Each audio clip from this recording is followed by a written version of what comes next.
Welcome back, everybody, to our studies in AQA A-level Sociology.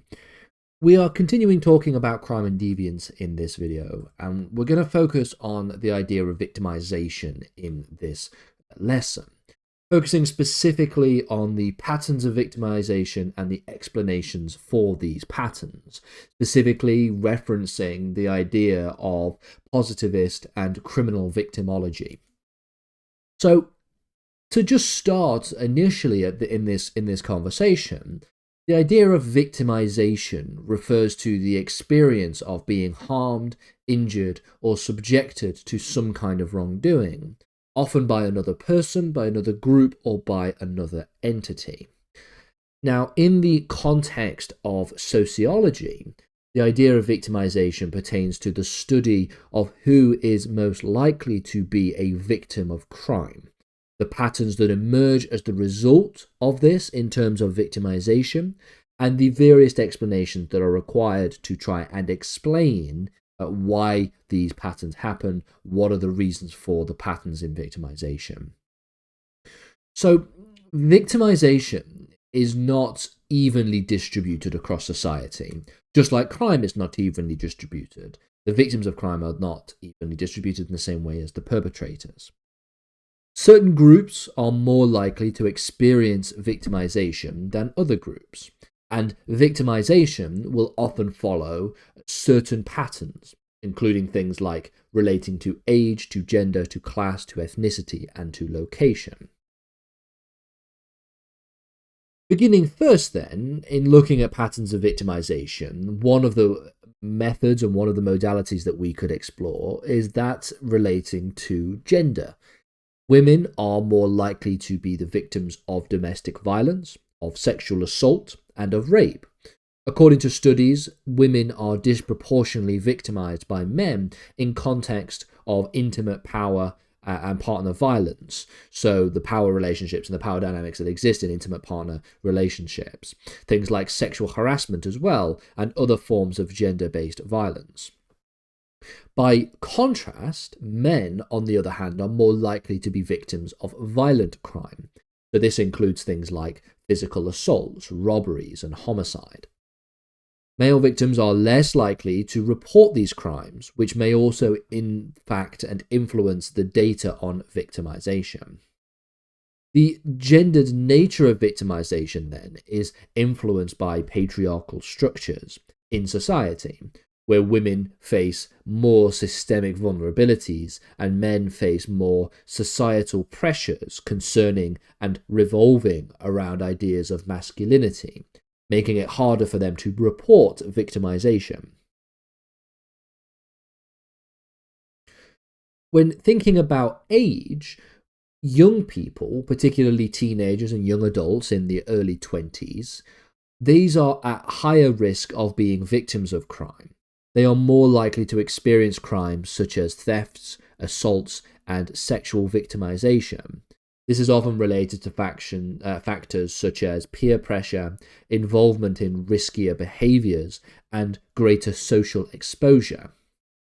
By contrast, elderly individuals are more vulnerable to crimes such as elder abuse, as the name suggests, but also crimes such as that of dishonesty offences, so fraud and scams.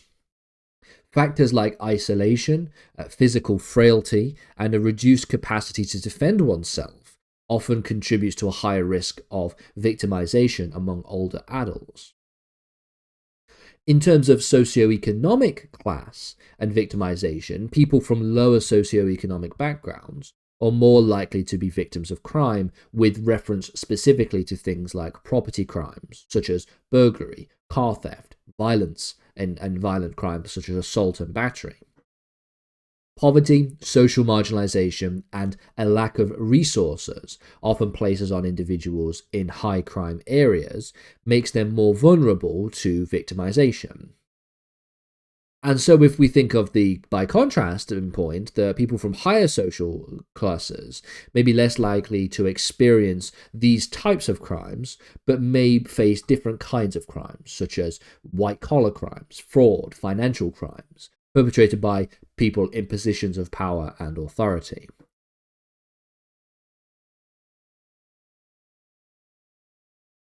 Finally then, we could talk about location and victimization. Now, while we could also have spoken about ethnicity and victimization, I'll get to that in a second. In terms of location of victimization, people who live in urban areas generally experience higher rates of crime and victimization due to things like population density, to poverty, and to greater opportunities for crime. Certain neighborhoods in areas where there are higher crime rates are more likely to see certain types of victimization, such as, for example, gang-related violence or theft. But by contrast then, we see in rural areas a lower overall crime rate, but also the experience of different types of victimization, such as domestic abuse and elderly exploitation, for example. Finally then, in terms of ethnicity in crime, ethnicity and victimization, ethnic minorities, particularly Black and Asian communities, are often more likely to experience victimization, such as racially motivated violence, discrimination, and hate crimes. These communities are more likely to report negative experiences too with institutional factors, so things like police discrimination and discrimination within the criminal justice system. So those are the trends that we can generally pick out and we can see during this in this kind of environment, in this kind of area of study. Well, from here then, let's move away from looking at the trends in victimization and try and think about potential explanations for these trends. So what we'll examine here is positive victimology and critical victimology. These are two contrasting perspectives on why and how victimization occurs. And we're going to begin first with positivist victimology. According to positivist victimology, we base this idea of explaining victimization on the premise that crime and victimization are part of a wider objective reality that can be studied scientifically. So a positive victimologist will aim to identify patterns and causes of victimization by focusing on individual victims and the characteristics that make them more vulnerable to becoming victims of crime. So one of the more prominent approaches in victimization theory, positivist victimology, should I say, is this idea of victim precipitation theory. This suggests that some victims play an active role in the events that lead to their victimization. According to this theory, then, certain behaviors and attitudes and characteristics of a particular victim will increase the likelihood of them becoming a particular victim. So, for example, a person's risky behavior, so excessive drinking, engaging in fights, may increase their likelihood of being victimized. In sexual assault cases, particularly, early victimology research suggested sometimes that we could focus a lot of the attention, or the focus of the attention was on that of the victim, arguing that the victim's attire or behavior could be seen as so-called provocative in a way that would then lead them to being the victims of sexual assaults. Now, there are lots of things that you can say about that kind of approach.